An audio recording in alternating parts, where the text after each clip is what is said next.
السلام عليكم، ازيكم؟ عاملين ايه؟ يا رب تكونوا بخير. النهارده ان شاء الله معلش سوري. النهارده ان شاء الله هنعمل مع بعض وصفه حلوه جدا. زي ما انتم شايفين الطبق التحفه ده، حاجه كده يعني ايه تفتح النفس بجد. يعني مش عايز اي حاجه جنبه غير عيش. يعني انا عن نفسي احب اكله كده بعيش، كده حاجه تحفه. تمام. حابه بقى تعملي جنبه مكرونه، حابه تعملي جنبه رز، اللي انتي حباه اعملي. طيب الطبق ده فيه كلاوي على كبده على قلب. تمام كده. وانا بقى طبعا زودت ايه شويه حاجات كده هقول لكم عليها. طبعا زودت الممبار اللي انتوا شايفينه على الوش ده كده. المفروض ان احنا بقى نقلب فيه، بس انا هوريكم انا عملت ايه يعني. وعملت معاه كفته، يعني طبق مشكل من حاجات كده خطيره خطيره خطيره. يلا بينا بقى هنشوف الوصفه بتاعتنا. بس طبعا قبل ما نشوفها تنسوش بقى تشجعوني بلايك وكومنت حلو منكم كده، علشان اقدر ان انا انزل لكم وصفات على طول.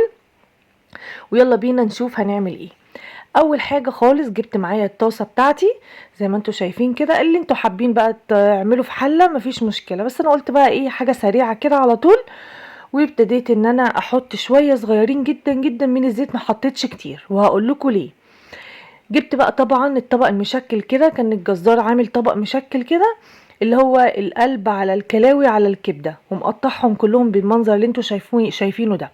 غسلتها كويس جدا جدا. بصوا، الحاجات دي بالذات لازم تتغسل كويس قوي، لان اي زفاره بتبان فيها وانتي بتاكليها. تمام. بعد ما غسلتها كويس قوي عملتها بالطحينه. الطحينه بتضيع اي زفاره. تمام كده. قعدت ادعكها بالطحينه لما خليتها بقت مفيش اي زفاره فيها خالص. تمام.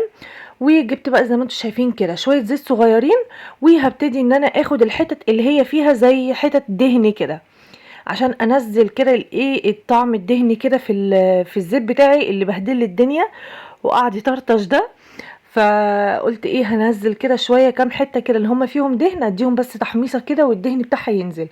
مش حابه الخطوه دي وعايزه تحطي ليا، ممكن تحطي ليا.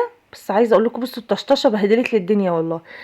الليا ممكن تحطي حتت ليا كده مفيش اي مشكله، بس انا حسيت ان الموضوع هيبقى دسم زياده يعني، فكده خفيف شويه. تمام.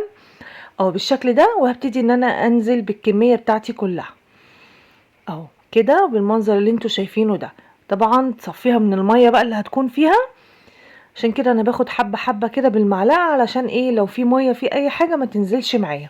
طبعا مغسوله كويس جدا، ودي اهم خطوه في الاكل ده بالذات.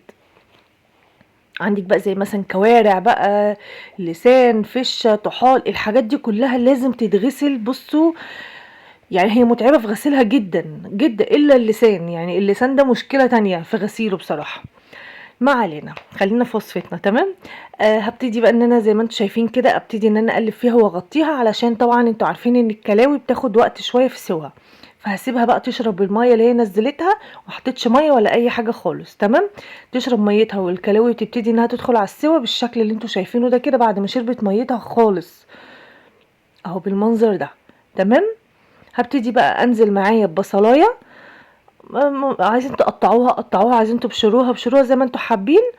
بس انا قطعتها كده في اللي عملتها في الكبه كده، ان هي تبقى ايه يعني مش ناعمه قوي. معلش سوري. تمام. بالشكل ده كده. وهبتدي ان انا اقلبها بالمنظر اللي انتوا شايفينه ده. انا بحبها بصراحه تبقى فيها بصل. يعني في ناس ممكن يقولوا لا احنا مش بنحب الحاجات دي ببصل، بنحب توم بس. انا هحط طبعا توم، بس انا بحبها يبقى فيها بصل بصراحه. تمام. اهو هبتدي بقى ان انا خلاص احط كده زي ما انتم شايفين معلقه توم بالشكل ده. بصوا التوم ده بينزل على الاكل كده، بحس ان انا ريحه الاكل ده يعني خلاص هو مش محتاج حاجه تاني. التوم بصراحه في الاكل بيظبط اي حاجه بصراحه، يعني غير البصل. ريحه رهيبه في التوم، تحسي فعلا انت بتعملي اكل وطعمه حلو وشكله حلو وكل حاجه. وزي ما انتم عارفين انا مهم عندي الشكل جدا بصراحه يعني. تمام.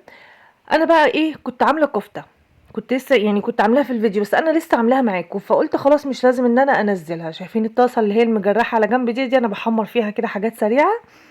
تمام.